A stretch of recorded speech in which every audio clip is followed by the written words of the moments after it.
बड़ी खबर यह कि कौन है मजबूर और कौन है मजबूत। आज आपको हम बताने जा रहे हैं, सिर्फ दो तस्वीरों के जरिए बताएंगे हकीकत। मनीष तिवारी का बुक बम कांग्रेस पर ही आकर फट गया है। सबसे पहले मनीष तिवारी की किताब की हकीकत आपको बताने जा रहे हैं, उसके बाद बताएंगे यह हकीकत पहली बार नहीं, इससे पहले भी निकलकर सामने आई है। जरा किताब देखिए जरा। मनीष तिवारी की किताब का पन्ना आपके सामने खोल दिया, इसमें लिखा है 26/11 के वक्त यूपीए सरकार थी, उस वक्त जो कदम उठाए जाने थे वो नहीं उठाए गए।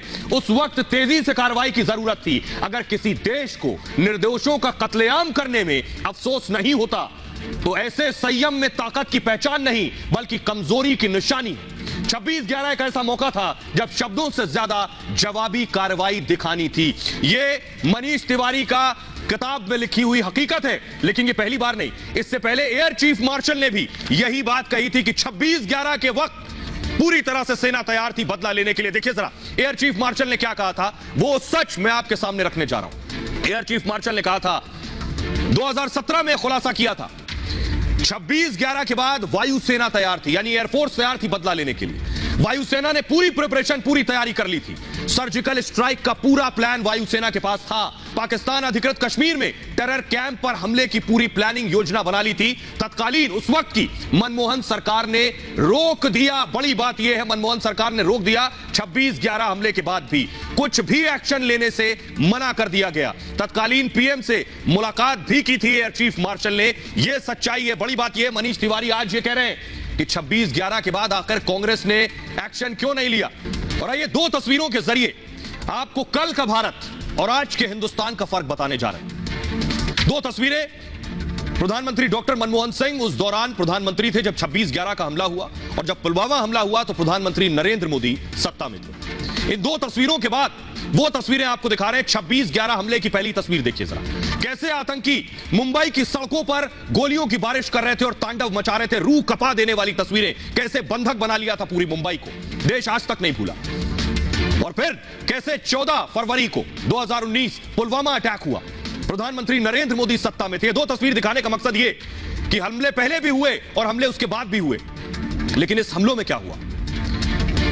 175 से ज्यादा लोगों की जान गई 26/11 हमले में, और पुलवामा हमले में सीआरपीएफ 40 सीआरपीएफ जवान शहीद हुए।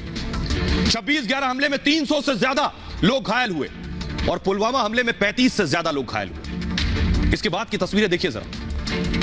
इन हमलों के बाद, 26/11 हमले के बाद, तब के गृह मंत्री शिवराज पाटिल की सिर्फ इसलिए कुर्सी गई क्योंकि वो बार बार कपड़े बदलकर हर लोकेशन पर पहुंच रहे थे। और इतना ही नहीं, उस वक्त के मुख्यमंत्री विलासराव देशमुख होटल ताज में अपने बेटे, देखिए जरा तस्वीर फिर से, अपने बेटे रितेश और डायरेक्टर प्रोड्यूसर राम गोपाल वर्मा के साथ पहुंचे थे।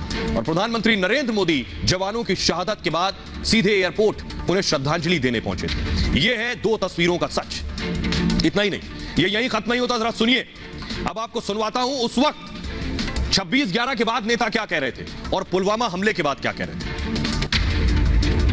हमको जब मालूम हो गया तो हमने यहाँ से फोर्स भेजा था, और भेजा कहाँ, कब था कि उधर वो चल रहा था, तो रातों रात उसी दिन 2-3 घंटे के अंदर एनएजी के लोगों को यहाँ पर बुलाया, यहाँ से उसी वक्त रातों रात भेजा था। और मैं भी उनके साथ गया हुआ था वहाँ पर। पुलिस कमिश्नर, वहाँ का जो लोग हैं, उन्होंने एक कमेटी बनाई थी और वो कमेटी ने वो सब कुछ देखा हुआ था। पुलवामा हमले के गुनाहगार, पुलवामा हमले के साजिशकर्ताओं को उनके किए की सजा जरूर मिलेगी। आतंकी संगठनों और उनके आकाओं ने जो हैवानियत दिखाई है उसका पूरा हिसाब किया जाए। और सोचिए जरा, 26/11 हमले के बाद भारत डोजियर सौंप रहा था पाकिस्तान को, सबूत दे रहा था पाकिस्तान को, लेकिन पुलवामा हमले के बाद बालाकोट में स्ट्राइक की भारत ने पाकिस्तान को घुस कर मारा। यह था जवाब। कल के भारत और आज के हिंदुस्तान में यह फर्क है। अब सुनिए जरा, 26/11 हमले में जो जख्मी हुए, जो घायल हुए, उनके परिवार का क्या कहना है, और आज के भारत में पुलवामा हमले में जो जवान शहीद हुए, उनके परिवार का क्या कहना है, सुनिए। कांग्रेस जरा अच्छे से अपनी जिम्मेदारी समझते तो शायद हमारे साथ ये 26/11 वाला हादसा नहीं होती। सही वक्त पर अगर मनमोहन सिंह ने फैसले लिए होते, कम से कम हजारों लोगों की जान बचती। क्योंकि उस वक्त कितने लोगों की जान गई, कितने जन घायल हुए, वो कोई नहीं बता सकता। सिर्फ कहने के लिए कहते कि हमारे पास इतने आंकड़े हैं, इतनी गिनतियां हैं, मगर उस वक्त कितने जनों पे क्या बीती और कितने जनों के साथ क्या हुआ, ये कोई नहीं जान सकता है। इसीलिए इसके जिम्मेदार भी मनमोहन सिंह और सोनिया गांधी हैं, और कांग्रेस के जितने भी हैं कार्यकर्ता, वो सभी को मैं ये कहना चाहती हूँ कि एक बार हमारे जगह पे आप लोग आकर देखिए और हमारा दर्द समझिए, तो आपको पता चलेगा कि कैसे हम लोग जिंदगी जी रहे हैं। क्योंकि उस वक्त हमारे पास आप लोगों का सहारा था, मगर उस वक्त सोनिया गांधी और मनमोहन सिंह ने अच्छी अपनी जिम्मेदारी समझी होती और उन्होंने निभाई होती, अपना काम किया होता, तो शायद यह हादसा नहीं होता। इसके जिम्मेदार सिर्फ गांधी परिवार है और मनमोहन सिंह है। ना तो उन्होंने यह हादसा होने से पहले कुछ किया, ना यह हादसा होने के बाद उन्होंने किसी पे ध्यान दिया। जब मजबूत सरकार होती है तो सर्जिकल स्ट्राइक और एयर स्ट्राइक भी होती है। जब मजबूत सरकार होती है, दुनिया भी हमारी बात सुनती है, और जब मजबूर सरकार होती है तो दुनिया भी अपना रौब झाड़ती है हमारे ऊपर। सोनिया मनमोहन की सरकार थी, पाकिस्तान के आतंकवादी आकर अपने जवानों के सर काट कर ले जाते थे, कोई जवाब देने वाला नहीं था। मोदी जी की सरकार आई, उरी में हमला किया। आइए अब आपको बताने जा रहे हैं तब और अब में क्या फर्क आया है। पहले क्या कहा जाता था और आज क्या कहा जाता है, ये आपको बताने जा रहे हैं। देखिए जरा कितना बदला है, ये आपको बता रहे हैं कल और आज। पहले मनमोहन सरकार के दौरान गठबंधन सरकार के दबाव में रहे मनमोहन सिंह पर यह आरोप लगे, लेकिन प्रधानमंत्री नरेंद्र मोदी पूर्ण बहुमत के साथ सत्ता में आए। इसके बाद मनमोहन सिंह पर रिमोट कंट्रोल से चलने के इल्जाम तक लगे, लेकिन प्रधानमंत्री नरेंद्र मोदी के नेतृत्व का लोहा पूरी दुनिया ने माना। मनमोहन सिंह के दौरान 2G कोलगेट के घोटाले के आरोप लगे, लेकिन 7 साल में प्रधानमंत्री नरेंद्र मोदी पर भ्रष्टाचार का कोई आरोप नहीं लगा। मनमोहन काल में आतंक के खिलाफ मनमोहन सिंह खामोश रहे, कोई एक्शन नहीं लिया, लेकिन अब आतंकवाद का हमेशा करारा जवाब दिया गया। भाई अब आपको सुनवाते हैं। मनीष तिवारी के इस बयान के बाद बवाल तो मचना था, तो सियासत में बवंडर भी आ गया। सुनिए जरा। सरकार में मनमोहन सिंह जी थे, वो प्रधानमंत्री थे, और सोनिया जी यूपीए की चेयरपर्सन थी। और उस वक्त जो कांग्रेस के लोग थे, जो मुल्क से मोहब्बत करने वाले लोग हैं, जो 26/11 इतनी बड़ी घटना हुई और उस वक्त जिस तरह का एक्शन दिखना चाहिए था, वो एक्शन नहीं दिखा था। चलिए, मनीष जी ने सही बात कही है, देर आए दुरुस्त आए। अगर हम उम्मीद कर रहे थे कि तत्कालीन गृह मंत्री जिस वक्त ये हमला हुआ, शिवराज पाटिल जी, वो बंद गले के सूट बदल रहे थे, वो कंघी कर रहे थे, वो आगे कैसे बॉलीवुड की एक मूवी बने ये बनवाने में व्यस्त थे। आतंक के हमले को करारा जवाब, इसी को 56 इंच चौड़ा सीना कहते हैं। अब तो तुम्हारे कांग्रेस के नेता भी इस बात को स्वीकार कर रहे हैं। मनीष तिवारी ने जो कहा है, उन्होंने उसकी परिस्थिति और अपने अनुभव के आधार पर कहा होगा, लेकिन मैं इस देश का सौभाग्य मानता हूं कि जो 2014 में यूपीए की सरकार गई थी, वो अनिर्णय की स्थिति के कारण गई थी। आज देश को एक मजबूत और सबल नेतृत्व। Approach towards the terrorism during UPA government बहुत हल्का था। It was very loose, there were so many loose ends. तो हमारे मोदी जी के नेतृत्व में हमारे सरकार का नीति है जीरो टॉलरेंस टुवर्ड टेररिज्म। तो उन्होंने जो कुछ भी कहा है, कांग्रेस शुड इंट्रोस्पेक्ट। और आइए आगे बढ़ते हैं और अब आपको बताने जा रहे हैं कांग्रेस की गुलाम मानसिकता की हकीकत। कैसे कांग्रेस की गुलाम मानसिकता की हकीकत यह है कि सबसे पुरानी पार्टी को आज हिंदुस्तान गुलाम नजर आ रहा है। उनका कहना है भारत गुलाम है अमेरिका का। आइए आपको बताते हैं कि आखिर कांग्रेस के वो कौन से कोहिनूर हैं जिन्होंने ये बात हिंदुस्तान के लिए कही है। देखिए, और ये बात पहली बार नहीं, ये बात इससे पहले खुद राहुल गांधी क्या कह चुके हैं, ये आपको बताएंगे। मणिशंकर अय्यर का कहना है भारत अमेरिका का गुलाम बन गया है। 7 साल से अमेरिका का गुलाम है हिंदुस्तान। 7 साल से शांति की बात नहीं होती। मोदी के आने के बाद हालात बिगड़ गए। मोदी नीति की वजह से हालात बुरे हो गए।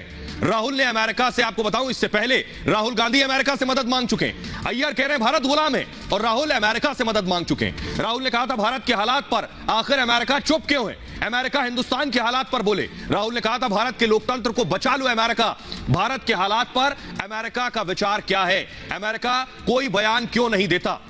आइए सबसे पहले आपको सुनवाते हैं, सुनिए जरा मणिशंकर अय्यर ने क्या कहा। उसके बाद आपको सुनवाएंगे जो मणिशंकर अय्यर को भारत गुलाम लग रहा है, उसी अमेरिका से राहुल गांधी मदद मांग रहे थे। पहले अय्यर को सुनिए। 7 साल में हम देख रहे हैं कि गुटनिरपेक्षता की तो बात ही नहीं होती है, कि शांति की बात ही नहीं होती है, कि अमेरिकनों के गुलाम बनकर बैठे हैं और कहते हैं कि हमें। तो सोचिए ये अय्यर इसी हिंदुस्तान में रहते हैं और कह रहे हैं कि हम अमेरिका के गुलाम हैं, और इसी अमेरिका से अय्यर के जो नेता हैं राहुल गांधी वो मदद मांग रहे थे, अमेरिका से कह रहे थे बचा लो। सुनिए जरा राहुल को। We are no longer in the same paradigm we were before 2014. We are in a different paradigm. We are in a paradigm where the institutions that are supposed to protect us do not protect us anymore. The institutions that are supposed to support a fair political fight do not do so anymore. I don't hear anything from the US establishment about what is happening in India. If you're saying partnership of democracies, I mean, what's your view on what's going on here? तो सुन लिया आपने राहुल गांधी को, अब जरा report देखिए।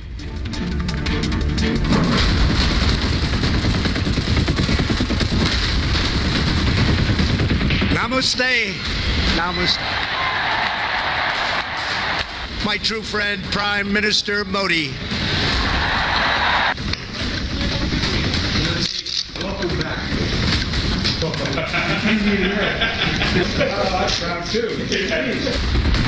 Trump और Biden Modi Modi करते नहीं थकते। यह हिंदुस्तान और अमेरिका का रिश्ता है, लेकिन देश की सबसे पुरानी पार्टी कांग्रेस अब तक उस जहनी गुलामी से जूझ रही है जो राजा के बेटे को गद्दी पर बिठाती आई है, और यही वजह है कि कांग्रेस के नेता को हिंदुस्तान गुलाम नजर आ रहा है। लेकिन मणिशंकर अय्यर के बेतुके बयान पर बीजेपी ने पूछा, जब कांग्रेस सरकार में थी तब किसकी गुलामी कर रहे थे? पहले बताएं कि वो जब कांग्रेस में थे और कांग्रेस में हैं भी, तो किसकी गुलामी कर रही थी कांग्रेस? हम सिर्फ इस देश को, भारत माता को की गुलामी करते हैं और किसी और मुल्क की गुलामी किसी भारतीय को स्वीकार नहीं है। अभी ज्यादा दिन नहीं हुए जब अय्यर के नेता राहुल इसी अमेरिका के आगे गिड़गिड़ा रहे थे और मदद मांग रहे थे। We are no longer in the same paradigm we were before 2014. We are in a different paradigm. We are in a paradigm where the institutions that are supposed to protect us do not protect us anymore. The institutions that are supposed to support a fair political fight do not do so anymore. I don't hear anything from the US establishment about what is happening in India. If you're saying partnership of democracies, I mean, what's your view on what's going on here? पिछले 7 साल में हम देख रहे हैं कि गुटनिरपेक्षता की तो बात ही नहीं होती है, कि शांति की बात ही नहीं होती है, कि अमेरिकनों के गुलाम बनकर बैठे हैं और कहते हैं कि हमें। मणिशंकर अय्यर या फिर कांग्रेस के नेता कुछ भी कहें, सच्चाई यह है कि भारत और सुपर पावर अमेरिका के रिश्ते इतने मजबूत कभी नहीं थे। प्रधानमंत्री मोदी के अमेरिकी दौरे पर राष्ट्रपति बाइडेन ने गर्मजोशी से उनसे मुलाकात की। चीन के खिलाफ भारत और अमेरिका साथ साथ हैं, और इतना ही नहीं, अफगानिस्तान का मुद्दा हो या फिर कोरोना से लड़ाई, दोनों देश एक दूसरे से कदम मिलाकर चल रहे हैं। पिछले दिनों कई मुलाकातों में दोनों नेता की केमिस्ट्री देखते ही बन रही थी। इस मुलाकात के दौरान बाइडेन ने कहा कि मैंने काफी पहले ही बता दिया था कि आने वाले वक्त में भारत अमेरिका दुनिया के सबसे करीबी देश होंगे। हम अपनी मजबूत साझेदारी को जारी रखने जा रहे हैं। हम आपको काफी समय से जानते हैं और मुझे खुशी है कि आप वापस आज व्हाइट हाउस में आए हैं, और हम चाहते हैं कि हमारे रिश्ते जो है आगे सुधरे होगा। When I showed the Prime Minister to a seat, I pointed out that seat is occupied. सिर्फ बाइडेन से ही नहीं, बाइडेन से पहले अमेरिका के राष्ट्रपति रहे डोनाल्ड ट्रंप के साथ भी मोदी की जबरदस्त ट्यूनिंग थी। दोनों की यारी दुनिया भर की मीडिया की सुर्खियों में रही। दोनों नेता जब भी मिले गर्मजोशी से मिले। आतंकवाद सहित कई मुद्दों पर अमेरिका ने भारत के रुख का समर्थन किया। अमेरिका में मोदी के हाउडी मोदी कार्यक्रम में मोदी और ट्रंप की यारी देखने को मिली। प्रधानमंत्री नरेंद्र मोदी ने ट्रंप के साथ स्टेडियम का पूरा चक्कर लगाया।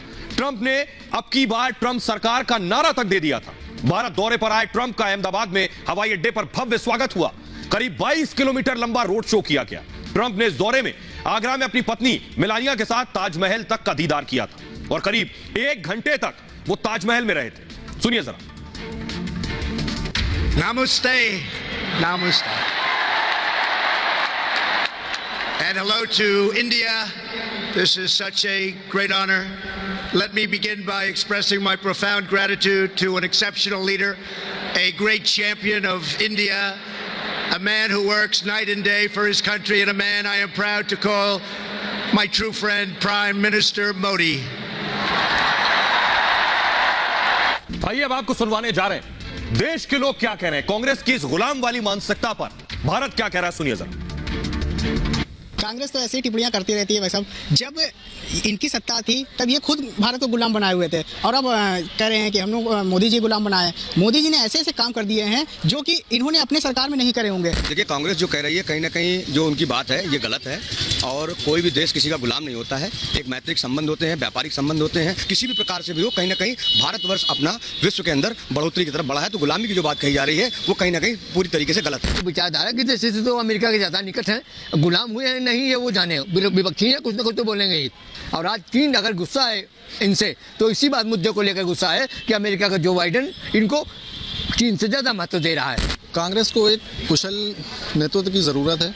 कांग्रेस इस समय बिल्कुल बरगला गई है, कांग्रेस के पास कोई रणनीति बची नहीं है। इस वजह से कांग्रेस जो है उल्टी सीधी बातें कर रही है, ये बिल्कुल बेबुनियाद आरोप है। कांग्रेस खुद गुलाम रही है, 70 साल देश में राज किया है, राज करने में सब कुछ तो गुलामी में चला गया है। अब मोदी जी इतने अच्छे काम कर रहे, देश विदेश में हमारे देश की चर्चा है, हमारा देश मजबूत हो रहा है, उनको जलन हो रही है, उल्टे सीधे बयान देते हैं। राहुल गांधी को खुद नहीं मालूम क्या बोलना है, वो बोले चले जा रहे हैं। उनकी पूरी पार्टी हमको लगा डिस्टर्ब हो गई, उसको इलाज कराना चाहिए। ये कहना सर्वथा गलत है कि भारत किसी के पीछे चल रहा। आज वो स्थिति है कि भारत अग्रणी पंक्ति में है। भारत जहां खड़ा होगा उसको देखकर, उसकी विचारधारा को देख के लोग उसके पीछे चलेंगे। इस स्थिति में भारत है, और इसके सारा श्रेय भारत के प्रधानमंत्री, यशस्वी प्रधानमंत्री माननीय नरेंद्र मोदी जी को जाता है। तो आइए आपको बताते हैं कि हिंदुस्तान अमेरिका के साथ बराबर से खड़ा है। आज बराबरी की बात हो रही है। अमेरिका और भारत के रिश्ते इस तरह के हैं। देखिए जरा, आपको दिखाने जा रहा हूं कि दोनों देशों के बीच, ये आपको S-400 हम आपको दिखा रहे हैं, मिसाइल डिफेंस सिस्टम हिंदुस्तान ने लिया है रूस से। अमेरिका मना करता रहा, अमेरिका के दबाव के आगे हिंदुस्तान नहीं झुका। बैन की आशंका के बावजूद S-400 रूस से भारत ने लिया। रूस के साथ इस मिसाइल डिफेंस सिस्टम का करार भारत ने कर लिया है, और भारत की सुपर पावर अमेरिका को दो टूक है। सोचिए, इसी को कहते हैं बराबरी। भारत रूस संबंधों में हस्तक्षेप मंजूर नहीं, भारत ने अमेरिका से कहा है। S-400 के लिए $5.43 अरब की डील हुई है, और S-400 मिसाइल की सप्लाई शुरू हो चुकी है, और अगले महीने भारत दौरे पर पुतिन आने वाले हैं। रूस के साथ AK-203 राइफल पर भी डील होनी है पुतिन के आने पर। यह है भारत के रिश्ते अमेरिका के साथ और रूस के साथ, यानी किसी के आने और जाने से रिश्ते खराब नहीं होते हैं, रिश्ते पहले से और मजबूत हुए। और न सिर्फ अमेरिका के साथ, पहली तस्वीर में आपको दिखाऊं, प्रधानमंत्री नरेंद्र मोदी और जो बाइडेन अमेरिकी दौरे पर गर्मजोशी से स्वागत किया था। जो बाइडेन ने अमेरिकी उपराष्ट्रपति की कुर्सी तक प्रधानमंत्री नरेंद्र मोदी को ऑफर की थी, और दोनों के बीच बेहतरीन बॉन्डिंग उस वक्त दिखी थी। इतना ही नहीं, मोदी पुतिन लगातार संपर्क में रहते हैं और दोनों की केमिस्ट्री बेहद शानदार है। इतना ही नहीं, S-400 मिसाइल सौदे पर खुद साइन किया है पुतिन ने, खुद आकर साइन किया। अब इजराइल की बात कर लीजिए। इजराइल में बेहद लोकप्रिय है प्रधानमंत्री नरेंद्र मोदी। ये खुद इजराइल के प्रधानमंत्री नेफ्ताली ने कहा, उन्होंने ये तक कहा, आइए और मेरी पार्टी में शामिल हो जाइए। मैक्रो, फ्रांस की बात करें, फ्रांस के राष्ट्रपति मैक्रो ने कई बार प्रधानमंत्री नरेंद्र मोदी की तारीफ की। ऑस्ट्रेलिया से करार रद्द होने पर प्रधानमंत्री नरेंद्र मोदी को फोन लगाकर बात की थी, पनडुब्बी वाला करार जो रद्द हुआ। जलवायु परिवर्तन पर नेतृत्व के लिए तारीफ कर चुके हैं खुद बोरिस जॉनसन। कोरोना काल में मदद के लिए शुक्रिया कहा था ब्रिटेन ने हिंदुस्तान का। ऑस्ट्रेलिया की बात करें, मोदी को ऑस्ट्रेलिया का सबसे अच्छा दोस्त बताया था, और एक सम्मेलन में मॉरिसन ने प्रधानमंत्री मोदी के लिए यह सारी चीजें कही थी। और बात शहीदों के सम्मान की, आज संतोष बाबू, कर्नल संतोष बाबू के परिवार को महावीर चक्र से सम्मानित किया गया। संतोष बाबू गलवान में चीन से लड़ते हुए शहीद हुए थे, लेकिन 20 भारत के जवान शहीद हुए थे तो 40 चीन के भी शहीद हुए थे। संतोष बाबू के बारे में आइए बताते हैं क्या स्थिति थी और भारत ने कैसे वक्त के साथ स्थिति में बदलाव किया। 15 जून 2020 को ऑपरेशन स्नो लेपर्ड में शामिल थे। गलवान में पोस्ट बनाना उस वक्त मकसद था। शहीद कर्नल संतोष बाबू CO थे, और चीनी सैनिकों ने हिंसक कार्रवाई की। उस दौरान संतोष बाबू गंभीर रूप से घायल हो गए थे। आखिरी सांस तक नेतृत्व किया संतोष बाबू ने। हिंसक झड़प में 20 जवान शहीद हुए थे, और चीनी सैनिकों के पास उस वक्त तारों वाले डंडे थे जिससे भारतीय जवानों पर हमले किए। कटीले तारों वाले डंडों से हमला किया गया था। भारतीय जवानों के पास लकड़ी के डंडे मौजूद थे। LAC पर उसके बाद नियम बदले गए और सेना के फील्ड कमांडर्स को अधिकार दिया गया। हथियार चलाने के नियमों में बदलाव किए गए और विशेष हालात में हथियारों के इस्तेमाल की अनुमति दी गई है। पहले हथियारों का इस्तेमाल बैन था LAC पर, और दशकों से यह परंपरा चली आ रही थी। हथियार रखने की इजाजत नहीं थी। LAC के 2 किलोमीटर के दायरे में अब तक बैन था हथियारों का इस्तेमाल। एलएसी पर चीन के सैनिक हर मुमकिन मौके का फायदा उठाकर भारत की सीमा में घुसने की कोशिश करते रहे, लेकिन बात हथियारों या हिंसा तक पहुंचने से पहले ही खत्म हो जाती थी। मगर अब ऐसा नहीं है, तस्वीर पूरी तरह बदल गई है। सीमा पर जवानों की मौत भी हो रही है और बंदूकों से गोलियां भी निकलने लगी। भारत ने चीन की हर साजिश का जवाब देने की तैयारी कर रखी है। एलएसी पर भारत ने सैनिकों की फौज उतार दी है, साथ ही सबसे खतरनाक हथियार तैनात कर दिए। यही नहीं, भारत ने 3500 किलोमीटर के एलएसी पर हथियार चलाने से संबंधित नियमों में भी बदलाव किया है। चरित्र रहा है कि हम लोगों ने दुनिया के किसी देश पर न तो कभी आक्रमण किया है, भारत की तरफ आंख उठाकर भी देखेगी तो उसका मुंहतोड़ जवाब देने की यदि किसी के अंदर है तो हम भारतवासियों के अंदर है। हमें अपने सेना के जवानों पर फक्र है, अपने सेना के जवानों पर पूरा भरोसा है। पूर्वी लद्दाख सीमा पर भारत चीन के बीच चल रहा तनाव थमने का नाम नहीं ले रहा। चीन ने एलएसी पर अपने T-15 टैंक तैनात किए तो भारत में जवाब ने भीष्म कहे जाने वाले टैंक T-90 को उसके सामने खड़ा कर दिया।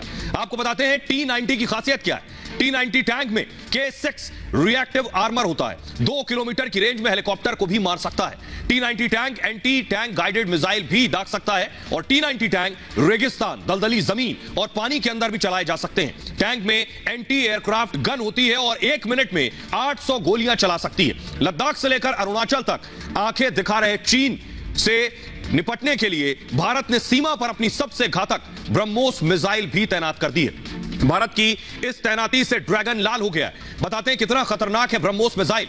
ब्रह्मोस मिसाइल अपने साथ 300 किलोग्राम तक विस्फोटक ले जा सकती है। यह ताकतवर मिसाइल है जो परमाणु बमों को भी अपने साथ ले जा सकती है। इसे पनडुब्बी, युद्धपोत और लड़ाकू विमान से दागा जा सकता है। सीमा पर चीन से मिल रही चुनौती के बीच भारतीय वायुसेना ने एक कदम और आगे बढ़ा दिया है। पश्चिम बंगाल के हासीमारा में रफाल विमान का दूसरा स्क्वाड्रन तैनात हो गया है। रफाल का पहला स्क्वाड्रन अंबाला में तैनात है, जिसने एलएसी इलाके में पेट्रोलिंग भी की थी। रफाल दुनिया के सबसे घातक मिसाइलों में से एक है और रफाल में सबसे घातक मिसाइलें लगी हैं। रफाल हवा से जमीन पर मार कर सकती है और हवा से हवा में मार करने वाली मिसाइल भी इसमें लगी है। रफाल की अधिकतम स्पीड 2222 किलोमीटर प्रति घंटा है। 1 मिनट में 60,000 फीट की ऊंचाई तक